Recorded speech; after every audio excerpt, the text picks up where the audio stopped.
In front of me I have the brand new iPhone 7. Whether you are Team Android or Team iPhone, anyone can appreciate a well-built phone. And that's what we're here to find out. Can this matte black iPhone 7 survive my durability tests? I've tested over 38 phones so far, including the previous iPhones. So let's see how this newcomer does.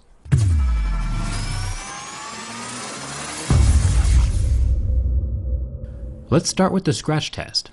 I have a set of mineral picks that tell me where the hardness of the glass falls on Mohs scale of hardness. Sapphire glass would be around an 8 or a 9 on Mohs scale, or plastic screens like the Galaxy S7 Active would scratch at a level 3.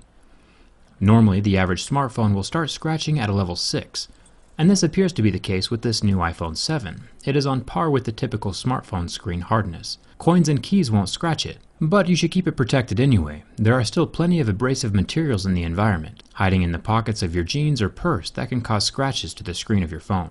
Let's jump down to the home button, or better said, the home touchpad now, since it doesn't click anymore. There have been rumors that the home button and the camera lens are made of sapphire, which would make them extremely scratch resistant, nearing the point of diamonds, which would be nice. Some smartphones, like the Galaxy phones, use a plastic home button that can scratch easily. But so far, this touchpad can resist the scratching from my razor blade. But is it sapphire, or is it just normal glass? The easiest way to find out is using the hardness picks. Like I mentioned before, glass will scratch at a 5 or 6, but sapphire should be around an 8 or a 9. And since this button has a deep scratch with a level 6 pick, we know for sure that it's regular glass and not sapphire. The earpiece is made of metal and very solidly stuck in place.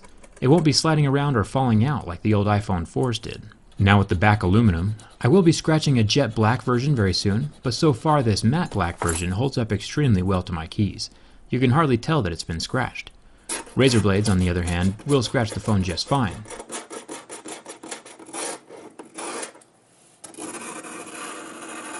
And this is why I always keep my razor blades in a separate purse. You should too, unless you want one of these $800 aluminum curlicues. Now for the camera lens. This glass piece is protecting the new 12 megapixel camera inside of the phone, and it is definitely scratch resistant, which is awesome. My razor blade does nothing to it. But is it sapphire? It still scratches deeply at a level 6. So it doesn't look like anything on this phone is sapphire. Sapphire does have its pros and cons, but I'll save that for another video. Next to the camera lens, we have what Apple is calling the Quad LED True Tone Flash. Initially, I thought that this might be 4 different colored LEDs, bringing even more life to pictures than just a dual-colored flash would. But while indeed there are 4 LEDs, it is still just the same normal 2 colors that the older iPhone 6 has. The flash is just brighter now, because there are more of the LEDs, which is good. Checking out the build quality of the rest of the phone, we find out that the buttons are metal, which is ideal. Plastic buttons tend to discolor or pop out more often than metal buttons do, so thumbs up to Apple for sticking with quality materials. The antenna bands are still plastic, but that's a necessity with Apple's design at this point in time. If you remove these antenna bands, no more cellular connection.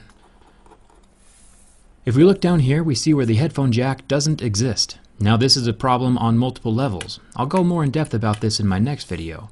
But looking at it from purely a durability perspective, this is an extremely bad move. Just like any piece of electronics, the charging port component has a finite lifespan. Nothing lasts forever. It is designed to withstand a certain amount of physical wear and tear. This means it could stand 5,000 or 10,000 plugs and unplugs. Nobody knows the exact number but Apple, but essentially, now that Apple is combining the headphone jack and the charging port into one, we have 2 accessories using the same single port, doubling the rate of wear and tear. So once this singular lightning port dies or reaches the end of its lifespan, your phone is toast. There's no backup wireless charging either. So if you are a person who's ever had their charging port stop working on a previous phone, you can sit back and watch your iPhone 7 port die in half the time. Unless you fork over the dough for some wireless headphones, which is what Apple wants you to do anyway. I plan on making a video more in depth about the headphone jack in a few days. It'll be revealing, so subscribe and turn on your notifications for that. What do you think? Is it good that Apple killed the headphone jack? Let me know down in the comments. On to the burn test. The IPS LCD of the iPhone 7 lasted almost 10 seconds under direct contact with flame before the pixels got hot and turned off,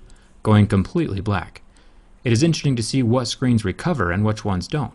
Samsung AMOLED screens currently turn white and do not recover from flame. The iPhone, however, completely recovered and functions as normal. It is cool to the touch within seconds. Now the bend test. The iPhone 6 had a nifty little trick that would permanently match the phone to the curve of your body if you ever sat on it. The iPhone 7 does not appear to be as flexible. It is interesting to watch the waterproofing adhesive between